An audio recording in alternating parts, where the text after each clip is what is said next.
What is up, YouTube? We are back for another episode of the Magic Daddies podcast. It's official now. We are saying the title, unlike last time when we didn't say it because we weren't sure what it was going to be. I'm your boy Millsy, and with me is Josh. Yeah, we are without Mikey today. He went on a surprise trip out of the country and will maybe be back. No, I'm just kidding. No. Him and his family are sick, so they're recovering at home. So show your love to him down in the comment section below. But today we got a really interesting one for you for episode 2. We had drawn up some ideas for what we wanted episodes 2 topic to be, but then we got presented with an opportunity, which is a potential sponsorship for the channel. So we're pretty excited about that. Today we're going to be talking about proxies, our views on proxies, how we interact with them in both our play group and with the people around us. And we are going to be opening up a couple proxy boosters from Printing Proxies. We're going to be talking about their service a little bit and how we feel about it, opening up these guys, showing you their cards. Off the rip, Josh, we've each used proxy sites in the past, whether it be other sites very similar or other ones. So we're going to talk about our experiences with them, how we feel about them, what our play group's approaches to proxies, because we all pretty much all use them, and we'll do that. So let's start off by, I think, first, defining what a proxy is. To you, Josh, what is a proxy? I think it's any kind of stand-in that you can use in place of a card, whether you intend on purchasing that card at some point or not.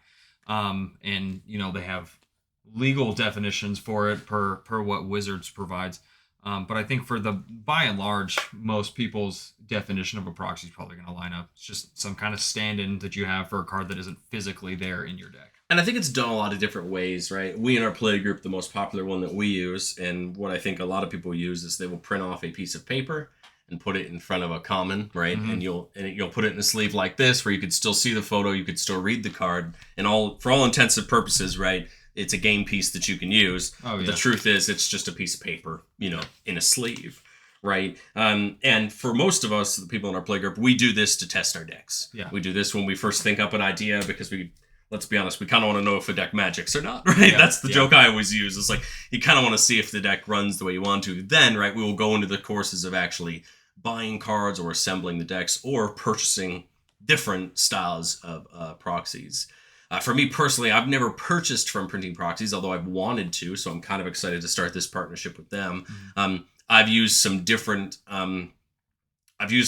services through some of the subreddits like Bootleg MTG and stuff like that with some of the guys overseas that print them. And for me, most of the time, it's been buying the expensive cards. A lot of times I'm willing to buy the cards under $10 for my decks. It's just sometimes, fetches and shocks and things like that can get expensive. But I think the other thing for me is buying a specific printing of a card that I really want. So, for example, in a lot of my main decks, I have proxied out with the Zendikar expeditions. Those are some of my favorite printings for the fetches and the shock lands. And so for my main decks, which is Jetty, Alayla, and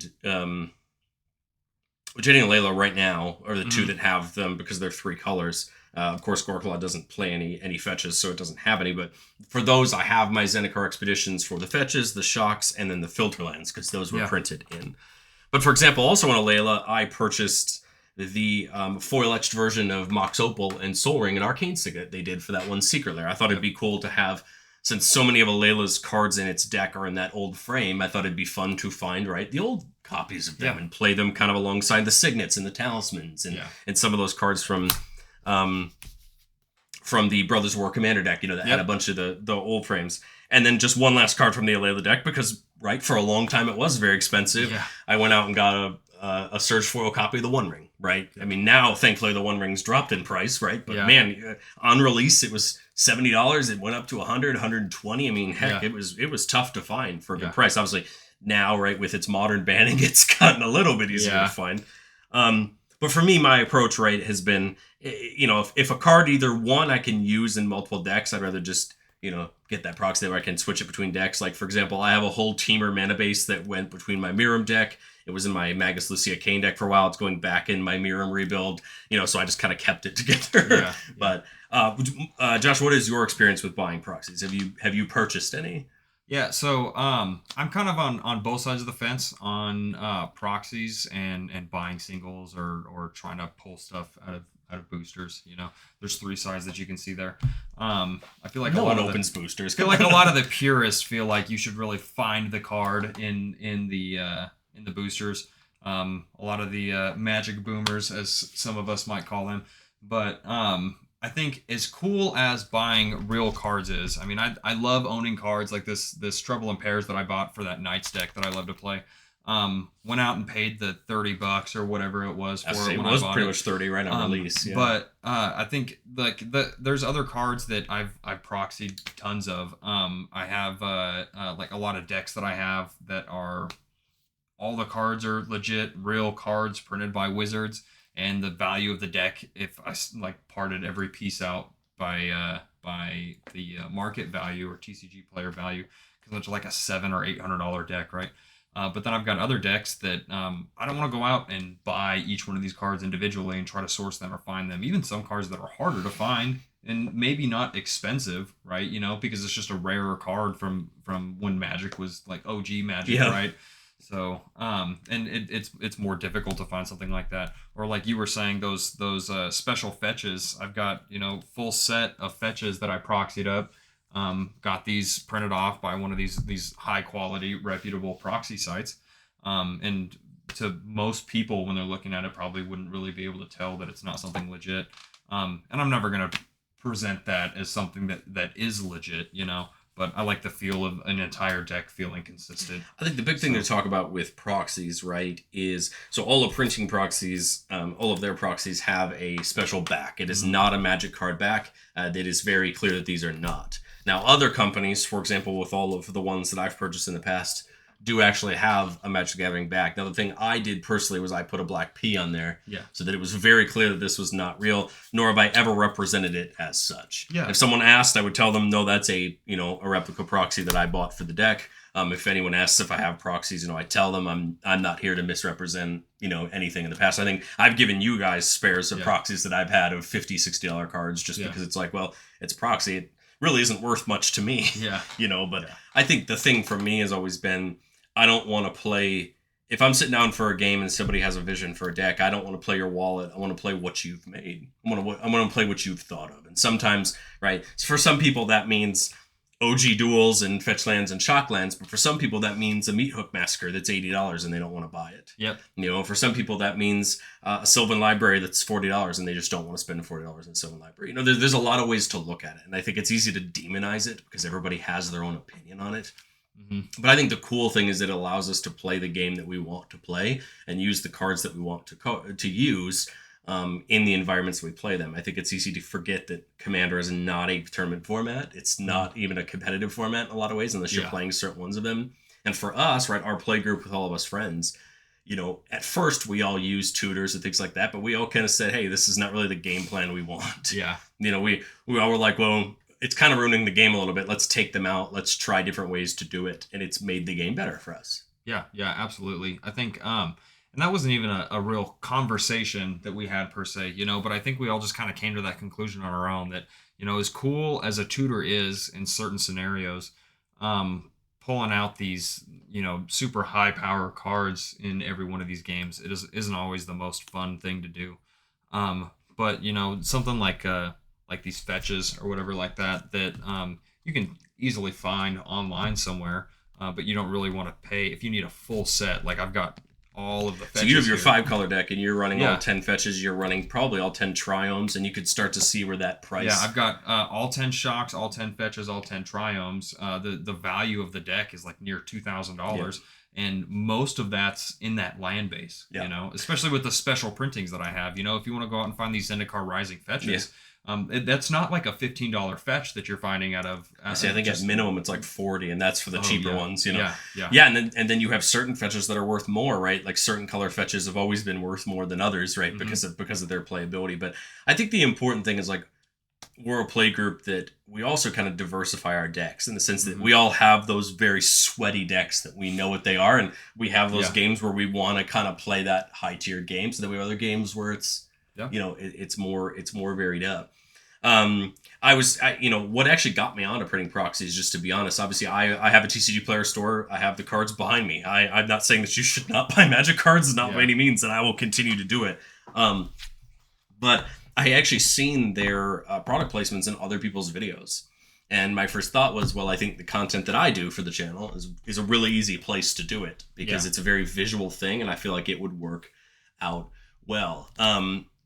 You know, the truth is that, you know, the channel's still really small, so I'm not doing this to make like tons of money, right, or anything like that. But I think coming from someone who's bought them in the past, I'm like, this is a really good service, and if a service is good, I want to be the one to champion that service and, you know, let other people know about it.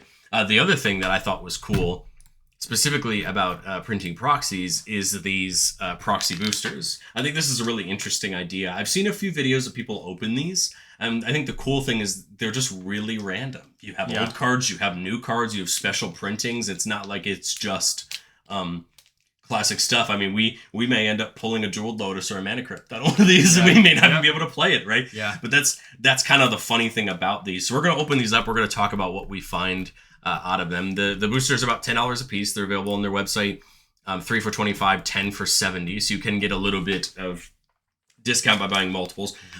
They say that they're either a way to, you know, buy cards for your collection or draft, I think, which could be fun, right? Depending on what you get out of them, right? It would almost feel more like a cube draft, right? Where you never quite know what you're going to get out of them. But 16 card packs. So I'm going to open the first one here. We'll kind of see what we get, and we'll talk about what we find. But again, my whole intention with the service is just to show you that there are options for acquiring cards.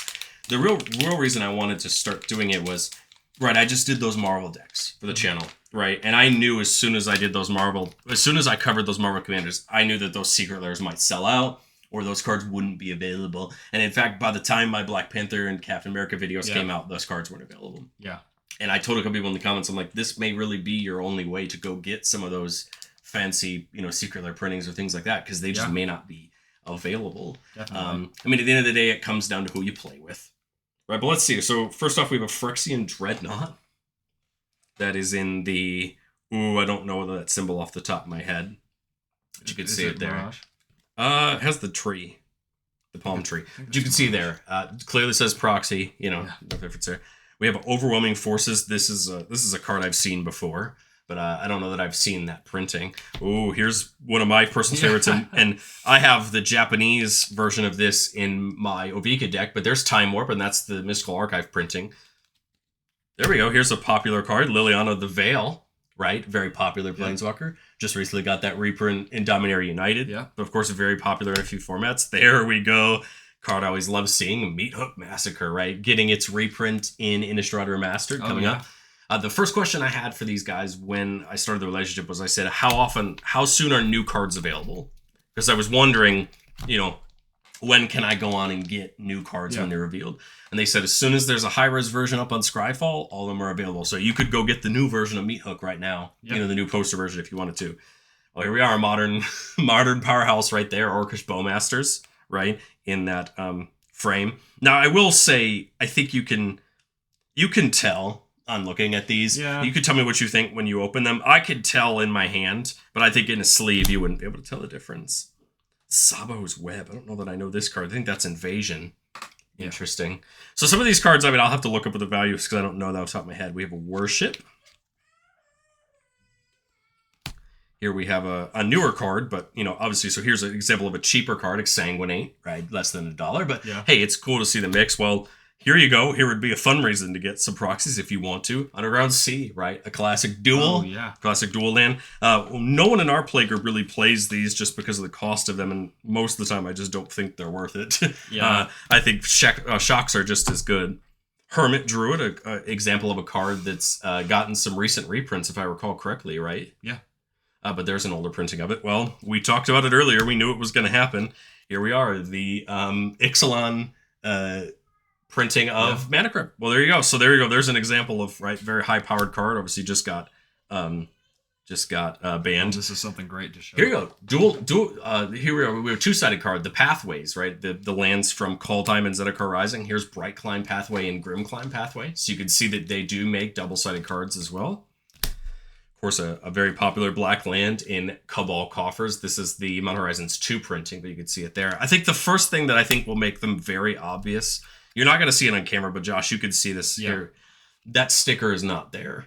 right? And an actual Magic card, right? That sticker is there, and so it's obvious. I don't think that you'd be able to pass these off as real by any means. We have a Sylvan Safekeeper, very popular card right now with all those lands decks that just came out, right? With all those desert decks.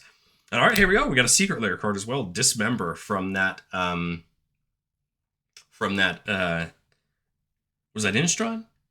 Yeah, I think so. The horror movie frames. That's where they kind of started that. And then here we go. There's an ad on the back that says, "Congratulations, this booster was loaded with a surprise, free proxy coupon, and it has a code." So you do have the option as well to get get that. You know what? We'll do it. We'll show it for the video. There you go. Somebody could go ahead and use it. Go on MTGproxy.com. Use that. You can get. I don't know if that's a free booster. I don't know if that's a free proxy. Go ahead and take a look at that. But that was pack 1. I mean, you look at it.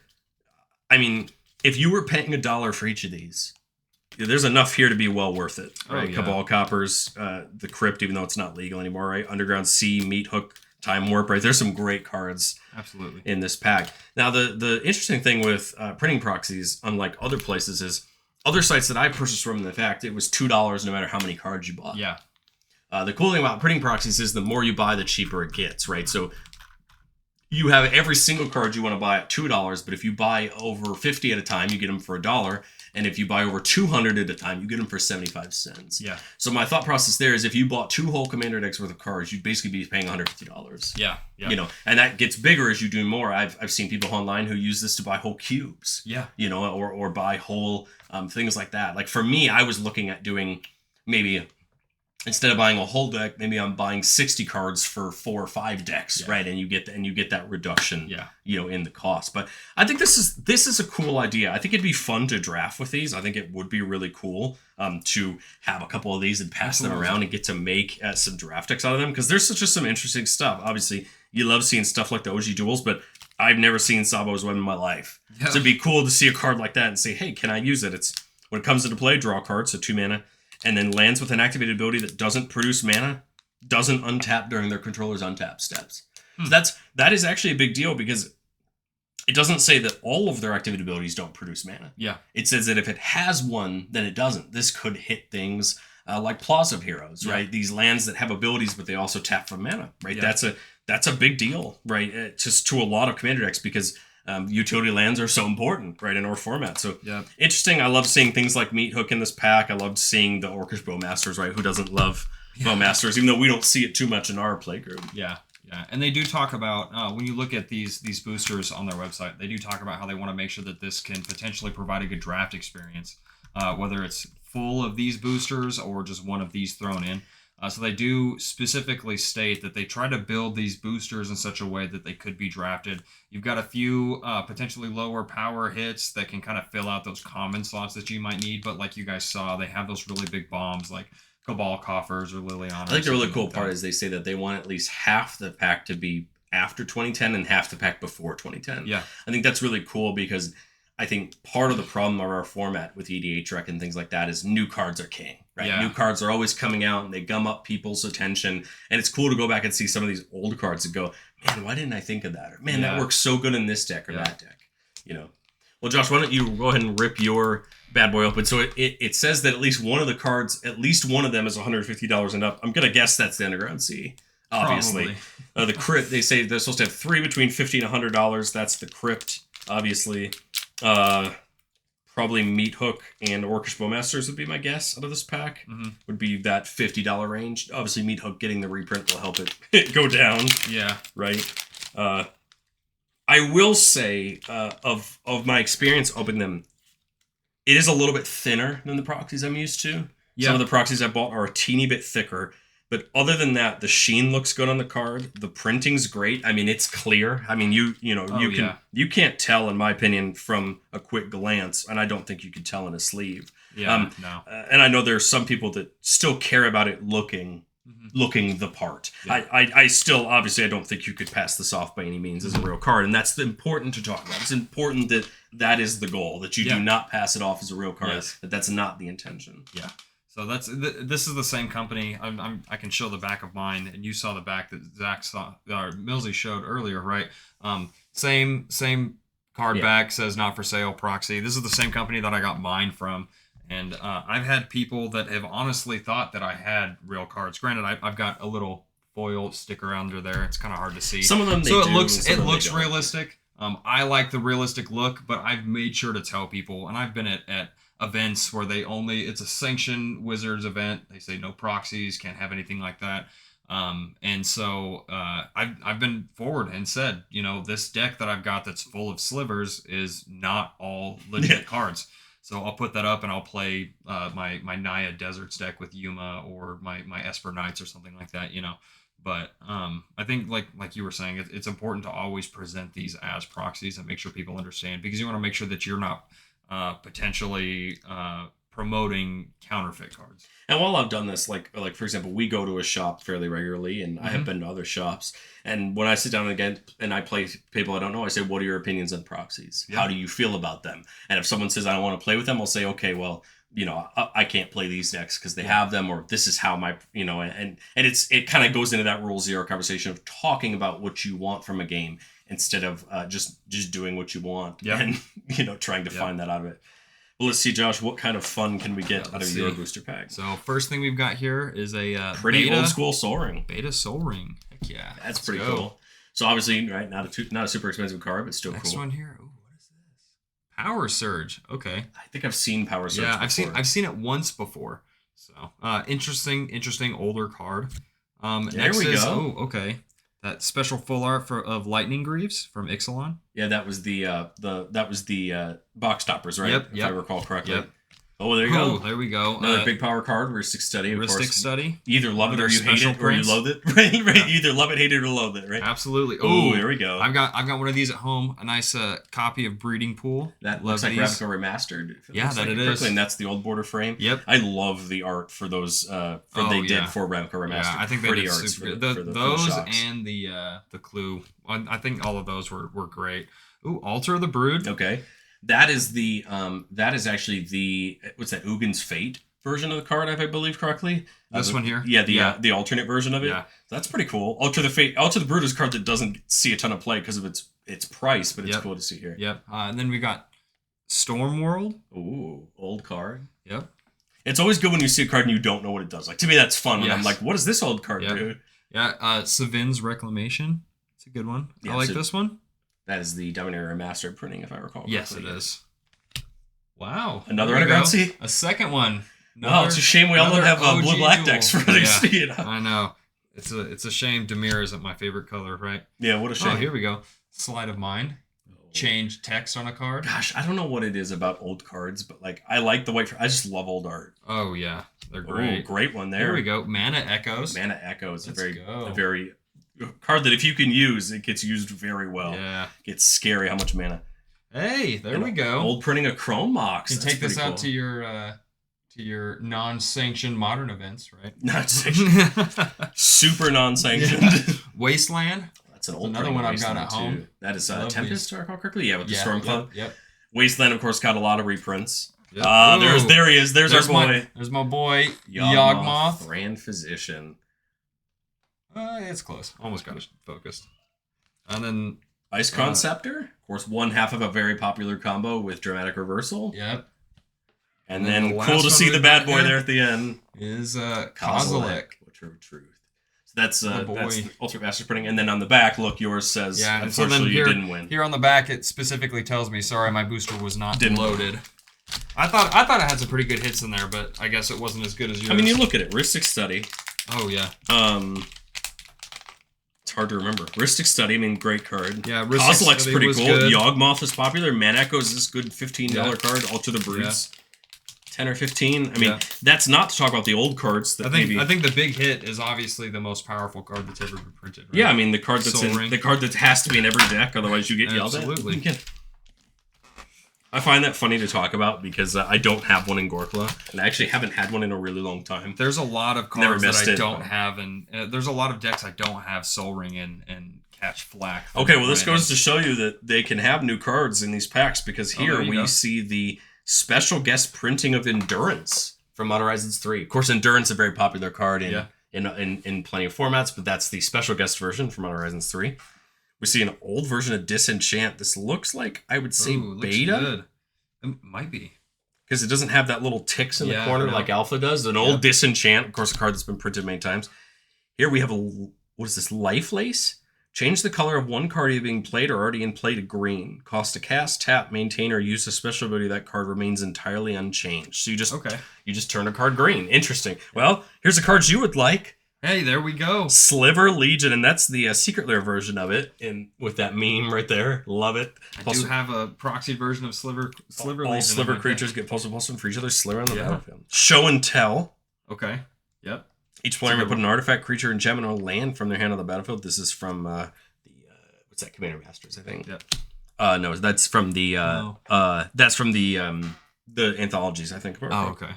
Here we go. Newer printing of it, but still a great card. A Chroma's Will from the Lost Caverns. So you can see these are newer printings. It's not just old cards. Here, a great land. In fact, I used one of these to win a game the other night. Otawara, Soaring City. Yep. That's the extended art version from Kamigawa. Jace Bellerin in its core 2010 version. I don't know that I've ever used this Jace. Draw a card, -1 target player draws. +2 each player draws, -1 target player draws. -10 target player puts the top 20 cards of their library into their graveyard. Interesting. It's a powerhouse unlimited. Well, here's an example of a card that may not be expensive, but in certain decks it could be very good. Questing Beast. Yep. Card that's seen. Questing Druid, sorry. You're close. Questy B, my boy. Very popular in Standard, of course. It was for a long time. Yeah. It's still very popular in decks. Well, here's another one half of a There combo. you go. Demonic Consultation, right? Of course, infamously, the other half of the Thassa's Oracle combo. Yep. Here we go. Vasubin Doppelganger. That is text on a background that is very hard to read. Yeah. You can see that there. Let's see. Upon summoning, Doppelganger acquires all normal characteristics except color of any one creature in play on either side. Any enchantments on the original creature are not copied. So this is the old text. Yeah. During controller's upkeep, Doppelganger may take on its characteristics of a different creature instead. Doppelganger may continue to copy a creature even after that creature leaves play, but if it switches, it won't be able to switch back.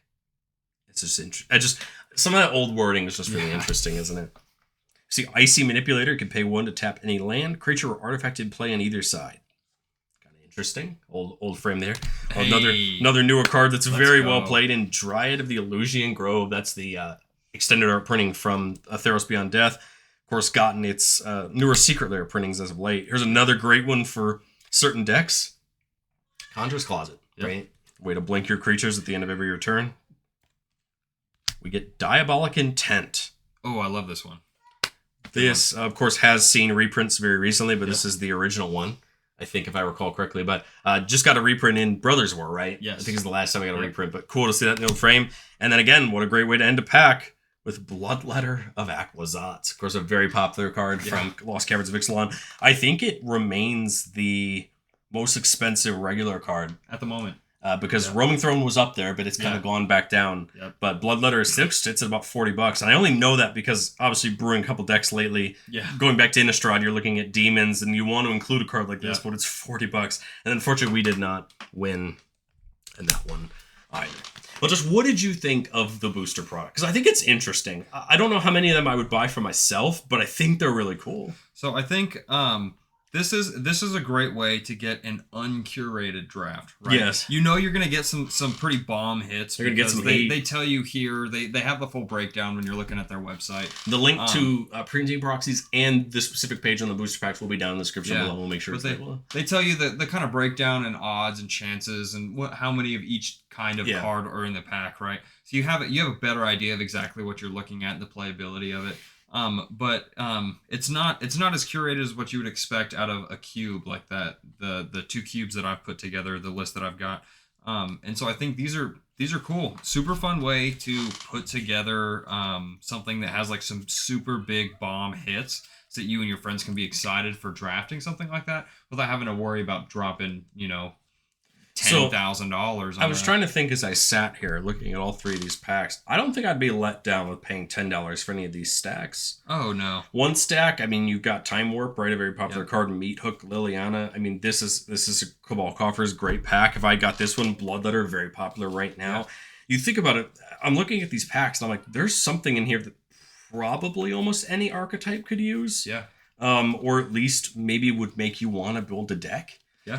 Maybe you bought one of these and you see the Bloodletter and you're like, okay, I want to make some sort of life gain or some sort of, drain type deck. Dryad's very well used in three color decks in general, just because of its ability to make all your lands be every type. Like I look at all three of these packs and I'm like, there's just some really cool stuff that maybe it's a way for you either to buy one and think about what deck you want to make, or either these be fun drafts. What would you pick?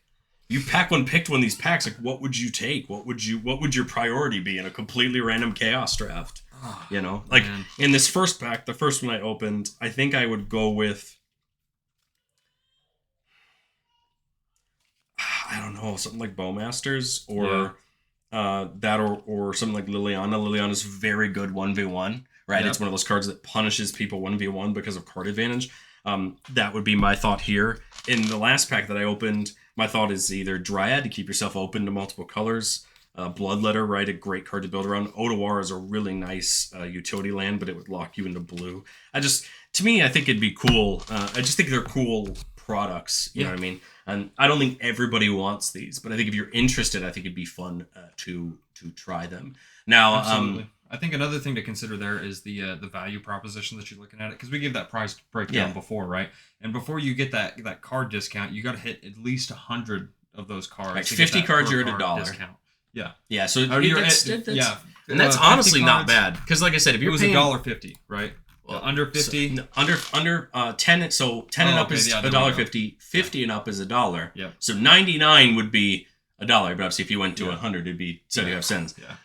But I think the point is, when you look at other proxy sites that are going to charge you $2 no matter what, yes, you do get the discount of going up. The other important thing that I'll be honest is something that if you don't buy a ton of proxies, you may not understand, but $5 shipping with tracking to the United States is a big deal, because a lot of these proxy sites exist overseas, and you get into these situations where you buy it and they ship it, what is the China Post? Yeah, and you're like, well, I guess it's 4 weeks till I see it, you know? So it is cool that at least it is something that, even if it takes time, you still have that automatic, tracking locked in. The other thing that we didn't talk about these sites is you can actually upload your own card image. Part of the proxy world that we didn't talk about is people who make their own custom proxies of cards. Maybe you want to base your deck around your favorite anime or your favorite video game, right? I know that when all of the most recent Universes Beyond Commander decks were released, there were a lot of people that went and made their own proxy versions of the other cards in their decks that all their cards could match, right? The same printings and the same art. Well, they allow you to upload your own card image as well. So that's pretty cool. The other nice part, of course, is that with these sites, you get to click on and you can literally copy and paste your deck list. It's not, it's not crazy. You don't have to go through any fancy thing. It puts all the cards up on screen. You pick exactly what printing you want, and then you click the button. So it's easy. After seeing the packs, I mean, this is what I expected from them, and it makes me want to try out, purchasing stuff for my own, which I will talk about more on the channel when I eventually do it for myself. But you're going to start seeing them promote in episodes, so I just wanted to make sure that we talked about what they are, what they offer, and then that way, everyone's not completely blindsided when they start showing up in videos. I really wanted to do this with someone but myself, because I think it's easy just to hear one person's view on it and just oh, okay. But when you get multiple people, even multiple people in one playgroup, right? You get to see different views on it. I think Mikey leans more towards you probably than he does me. Or he still likes to have the real cards. He still likes to buy them, but he sees the value in proxies. In fact, I've given him extra proxies of things that I've had and things like that. I just think we all realize at the end of the day, as much as we don't want to talk about it, that money's limited, and we don't all have. Even if we want to build a 500 deck, not all of us have $500. And so the question comes at the end of the day is someone buying that proxy and playing in their deck really going to affect your playing experience? Is it something that's going to ruin your game? I would say my answer is no, but there are some caveats, right? If someone's putting tutors in their deck just because they can afford them and that's not the game experience you want, that's not their fault, but you have to be honest about that. You have to be honest with the people you play with about the experience that you want. And if you're playing with people who cannot provide you the experience you want, then maybe you try to play with other people. Yeah. I think it's easy to yuck other people's yums about what they want from the game instead of being honest and saying, okay, maybe I just don't play with them and I try to find other people to play with. We've kind of very much lucked out in our playgroup because we're all kind of on the same page and we don't mind all of us has had those moments where we've come out with a deck that we're really proud of, and we've realized, man, I'm betting way too high on the scale, and maybe I need to push this deck back, and we've all done it.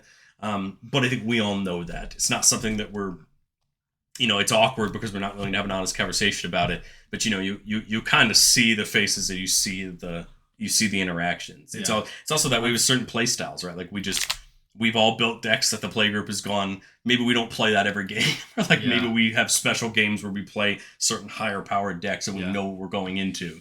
I think we've all built a deck like that in our play group. I think it can also be kind of a disheartening feeling when you put together a deck, and if you went out and bought every one of these singles and everything without proxying, haven't play tested the deck, haven't really run it through and looked at everything, or maybe you misunderstood something, and you put together some kind of combo that you think you found, whether it be some kind of lock or loop or anything like that, and someone across the table says, that's not how that works. Yeah. I couldn't tell you how many times I've done that, or I've done it to myself, where I'm about to play a card and I read it again and realize, this says other creatures you control, not all creatures, and it just breaks everything that I thought was going to happen. You put together a deck and it didn't work, then you got to take it apart. You got to try to buy list it. It feels a lot better buying a $1 proxy than it does a $30 card that you were hoping was going to work one specific way. So I think proxies really help with that too. It's not just something that you can buy in place of expensive cards. It's a really good playtest option. I know people who basically say, I'm just going to buy this deck. I'm going to buy it once. I'm going to never touch it. And this is just my deck now. Yeah. And it's like, well, okay, you saved money because you bought it all at once and that's your deck. I think there's a lot of philosophies. And I think the point of the episode, right, is that we want to find people that we enjoy playing with, that we view the game the same way, and we can enjoy playing with each other. That's not easy for everyone. We are kind of privileged in the fact that we have a play group that, that feels that way. And even at the shop that we go to, everybody's pretty chill about it. I have been in shops where people are very vehement about it. So I understand. That everybody's experience is different. But I hope that if you're someone who's vehemently against it, at least that it makes you think, makes you start to understand why someone would view this way. Yeah. And that if you are someone that's all for it, that you understand why someone would disagree with it, and why maybe you would need to have a conversation about it, and why you should be honest about it, and that you'd understand that there are people who feel different ways. Because I think if we want to respect each other and have good games, we have to think that way. Yeah, absolutely. But other than that, Josh, I think that's all we can do for this episode. We promoted the product. Yeah. Fully full promo entire. We talked about printing proxies. We'll update y'all if we buy any more, we get any more product from them. We'll talk about it and our experience with it.